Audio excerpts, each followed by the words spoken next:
Hello interwebs, I hope you are all doing well, and today we're going to hopefully have a not at all fraught conversation about queer representation in media. Oh man, I'm sure the comments are going to be great. No, actually, most of you, whenever I have these types of discussions, you're always very wonderful in the comments. There are some that give me headaches, but for the most part, I always expect a very good discussion. But today, I kind of want to touch upon a conversation that, has come up a few times in the past year or so, when I've touched upon it in my reviews of other shows, like recently Pluribus kind of touched upon this, Star Wars Andor, I also touched upon this with a few months ago, and that is around the topic of bury your gays. And I want to talk about it because whenever I bring up this discussion of bury your gays within modern criticism of TV shows and movies, it kind of ends up being a very fraught conversation, even within the queer community that generally understands bury your gays. I mean, like, obviously, sometimes when I bring up bury your gays in a review, there's always going to be those assholes who are like, why are you always complaining? We're always making about queerness. Like, that's not really the discussion that I want to have. The discussion that I more want to have is that I've been mentioning a few times where I've noted a usage of the bury your gays trope within media. As I mentioned, Pluribus, Star Wars Andor are recent examples. The movie, spoiler here, by the way, the movie Weapons also kind of touches upon this as well. And I see some really interesting, sometimes very fraught, but really interesting, I think, conversation amongst queer people of like, well, are we getting into this sort of thing of like saying like, oh, queer people can never die in stories? And is that limiting to queer representation? I even had, and this is someone who I really respect. I love her work. I have her work on my bookshelf, so this is not me calling her out, but I had this argument even with the wonderful Gretchen Felker-Martin, who wrote the book Cuckoo. Many may know her from her novel Manhunt, which is the zombie book that focused on trans people and TERFs and killed J.K. Rowling offhandedly in the background that caused some controversy. I really love her work, and certainly she is not afraid to murder queer people very violently in her stories. And she and I, when I mentioned my criticism of Star Wars Andor killing off of one of its queer characters, she sort of had this discussion with me on Blue Sky over like, look, we have a lot more queer representation now. We should be able to kill queer people and it be fine. And I 100% agree with that criticism. And even more recently, this discussion came up with Pluribus. Spoiler for that show, if you have not seen it. This is in the first episode, so it's like it's kind of offhanded thing. It's not the main focus of the show, but just giving a fair warning if you have not seen the show.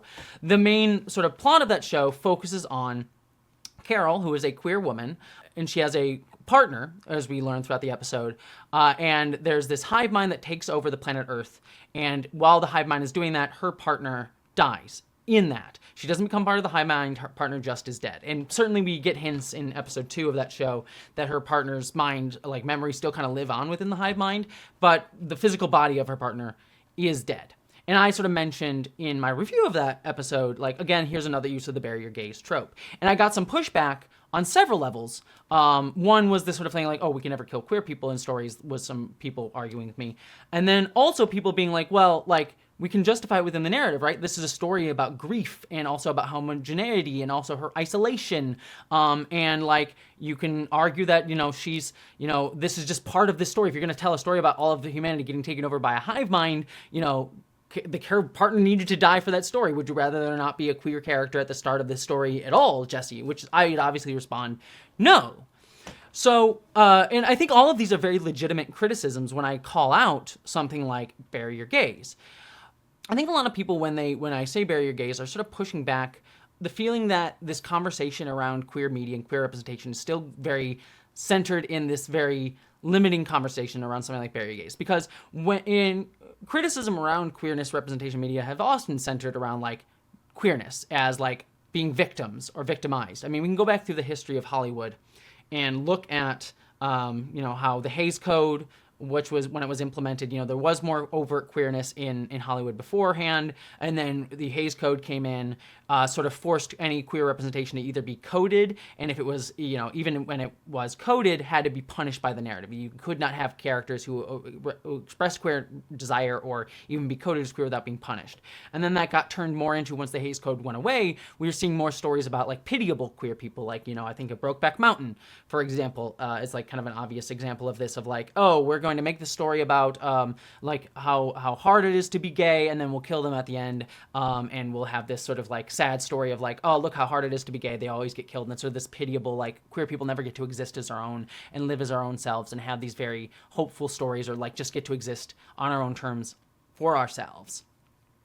You can still see that trope being, you can still see a more obvious version of that same exact style of trope being happening to this day in something like Emilia Perez. Terrible movie, but got that Oscar bait partially, not only, but partially on that for doing it to trans people. The Danish Girl also kind of is a story, even though it's based on a real life person, still kind of like frames the story in that same sort of mode of like, oh, isn't it tragic and sad?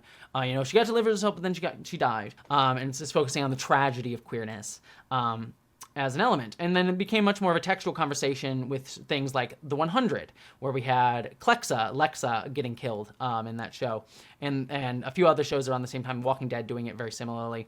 And that became like sort of the very pop feminism discussion around queerness at that time, like in the 2016 kind of era, like Trump era number one, where it was like pussy hat wearing, let's talk about feminism. And Bury Your Gays kind of fell into that mode, right? Of like, okay, the very, very obviously pop culture, like, everyone understands this trope, and it'll be the sort of the easy criticism leveled at like queer representation in media that people started getting at. And I understand people when they sort of look today at like when that gets brought up, it's like, come on, we have more queer representation. We have a lot more queer characters in TV shows and movies. And constantly being like, Bury Your Gays is a very limiting conversation that doesn't allow queer people to get killed. And I agree wholeheartedly and completely. But the reason I bring it up, to finally get to my own opinions on this, is I think the trope has kind of evolved in a very distinct way, and I still think it's worth discussing, especially when we're discussing mainstream media representations. And that is how it's kind of evolved in a weird way too, and this has always been part of it, but into like a fridging your gays trope, where we see here in Pluribus, for example, Carol's character, we're seeing this like hyper focus on the trauma of her wife's death being used to motivate her for her story. And obviously you don't know the fridging is a trope where like it comes out of like a Green Lantern comic from back in the day, but it's when a woman gets killed, typically to motivate a man's story. Like she's just there as a plot device to motivate a man's story for the rest of it. Like John Wick is kind of a particular example of it. Though I guess her death is less motivating in that one than the dog in that. But like that sort of idea of like you have a guy character whose wife dies or girlfriend dies, and that's used to motivate the rest of the plot. And we don't really get to know the woman as a character on her own terms for much of it. And there's a sort of confluence with that here happening with the Bury Your Gays trope. Pluribus did it. Star Wars Andor did it, where we had we have our two lesbian characters on Star Wars Andor Season 2, spoiler here, and one of them gets killed in a sort of like dumb accident in the resistance against the Empire. And it sort of was used as a storyline to discuss how accidents can happen even in fascism, and like people who aren't prepared to actually enter into these fights like are forced into these fights, and people can get killed even in dumb offhanded ways. Even the most highly specialized and technical minded women can get killed in a very offhanded way by someone being dumb and bringing a gun when they shouldn't have brought a gun somewhere, which I think is a very interesting point. But we are also seeing that like the character died there, to then we now have her partner sort of being traumatized. We have this whole mode of her being traumatized and kind of motivates her for the rest of this. And her as a character, the character who died in Star Wars Andor Season 2, she's doesn't really get a lot to do that season. She's there, but she's mostly off to the side, and then she gets killed to sort of motivate this larger point and give trauma to the other queer character. And we've seen this also happen in like Star Trek Discovery, even going back a few years ago to like the first season of Star Trek Discovery. Wilson Cruz's character dying in season 1, so Anthony Rapp's character can have some trauma and adding like a big of like moment in there. So it's like these killing of these partners of queer people to sort of have this like sad, pitiable moment that we talked about before, but now it's being done to like keep around and motivate the other queer character who exists. And some of these have had commentary on it, like Star Trek Discovery season 2 brought Wilson Cruz back, and there was a discussion on it, but still that trope is kind of there. I think that that's an interesting evolution to this, because it is sort of this, and this is why I kind of bring it up as a criticism, in the sense that it shows being like, we still want to have a queer character, maybe even centralize a queer character like in Pluribus's case, and yet we still cannot envision like this queer character not existing without some level of trauma and killing off the queer partner of these characters. And it still sort of gets that barrier gaze thing while also having the queer representation, but still defining this other queer character by a certain level of trauma that they carry forward. And with, like, for example, in Pluribus's case, like, people were justifying, like, well, this is the story. And I agree. This is a story about a hive mind, people taking over. But there is something to be said about the show having such a strong narrative weight placed on the death of this character's partner. Like, her partner didn't need to die, could have joined it to be part of the hive mind. And you could have, there's an argument to say that would have been even a more interesting story in my mind. But there is this sort of very big focus on a queer person's trauma and seeing their partner dying. And it's still a barrier gaze trope. And for me, it is partially like, yeah, I think it's still worth discussing because it is like, this is still ubiquitous. The fact that I can name off so many examples in recent media says like, yes, this is still a way that people think about writing queer characters. That, like, there's not, like, when I look at, like, other, like, even Gretchen Felker Martin, I'll actually even use as an example here. There are queer characters that die in that story all the time. And they will even have trauma relating to other characters featuring trauma. But there are other queer characters in that story that aren't related to that trauma. Maybe traumatized by the rest of the story going on, but aren't tied necessarily into the trauma of this one character dying. And so you are allowed to have multiple perspectives on queerness that aren't just defined by, like, this very traumatic trope that is being used quite often.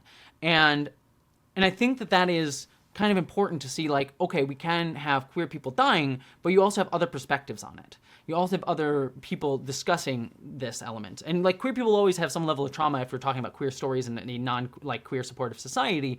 But, like, how do we show a holistic look at that rather than just defining it in this, like, okay, the partner in a very heteronormative in terms of, like, you know, they're monogamous and sort of married or in a, like, angling towards marriage, of, like, very appealing to the norm of how society views, like, you should still sort of have a very normative style relationship even though you're queer, like, still focusing on that and then still killing one of us. And then not showing any other type of queer life outside of that, other than the ones that are very similar to the norm of society's views on, like, how people should live in a quote-unquote heteronormative style way, while adding queerness into it. And that's not to negate, like, I myself am married, so I'm not, like, saying that's a bad lifestyle, but it is sort of a limited view on how queer people view lives, and it's telling to me that a lot of these stories are written by straight white dudes. Star Wars Andor, Pluribus. Again, writers who I really love. I love Vince Gilligan.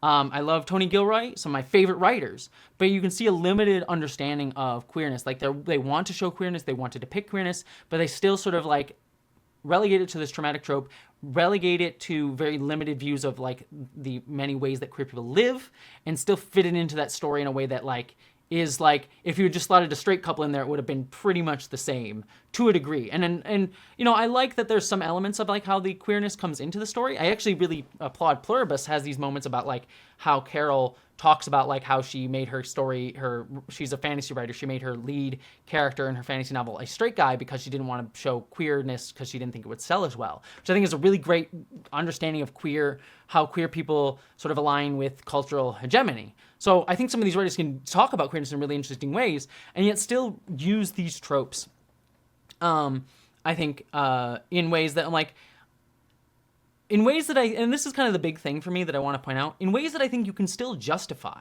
Like, in all of these cases, whether it be Star Wars Andor or Pluribus or Star Trek Discovery I think is the more egregious example, but in the other two cases, Andor and Pluribus, I think both of those storylines can be justified within the narrative.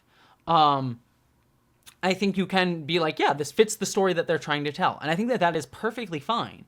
Whenever I say, like, this is using this trope, it's pointing at a trope, right? And tropes are part of stories. Every story will use some level of tropes. Sometimes they'll do it better than others. Sometimes they'll do it worse than others. But, you know, tropes are just always part of, like, how we write things. They sometimes become a shorthand to some degree. So I'm not knocking it, but it is worth pointing out and having discussion around it. And you can justify it. But the problem for me is not like you can't justify it within individual stories, but the ubiquitousness of it as we see this evolving sort of version of, I'm going to call it fridging your gaze. The other element of it that I'm just going to lightly touch upon, but I think is worth discussing, is how often, this isn't the case with Pluribus, but we saw it with Star Wars Andor, Star Trek Discovery, again, just to use that as an example, of how often the one that is killed is the person of color. Star Wars Andor did this, and Star Trek Discovery did this, where the person killed in the relationship was the was the racialized one. And talk about like how the person of color is often seen as more disposable or more easily able to be killed by the narrative. And I think that speaks to sort of like some racial biases in these stories as well. Again, not calling these writers racist or terrible people, but again, pointing out some of the biases and the ways that sometimes these stories are depicted. And so this is why, and so this all brings me back to my final point here of like, I sort of very much understand why people get very touchy and very defensive around this when I say, oh, this is using bury your gays. Because obviously, like I said, it was a very cultural discussion, pop feminism discussion around queerness that like I feel like we should have moved past. I agree completely on that. It's a very limited way to like constantly relegate discussions of queer media through these tropes, and only limit to these tropes. As well as like saying also the usage of this trope can be justified within these stories. I think all of those is very understandable, and I think that that's a very worthwhile argument to make from many people in queer media.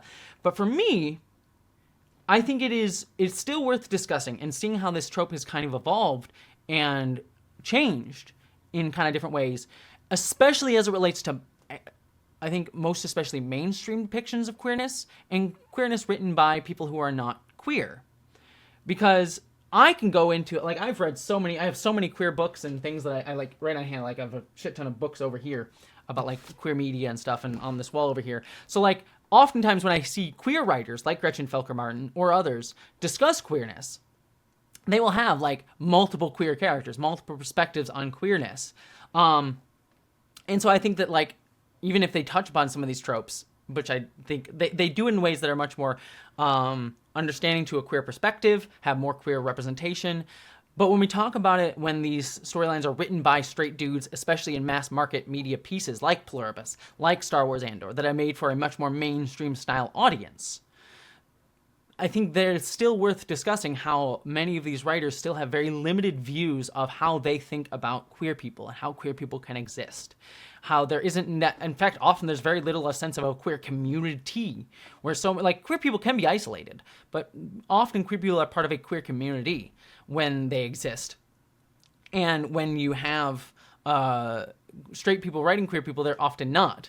I mean, like, hell, Pluribus, what's-her-face, Carol in that show, is literally living like the Breaking Bad cul-de-sac, right?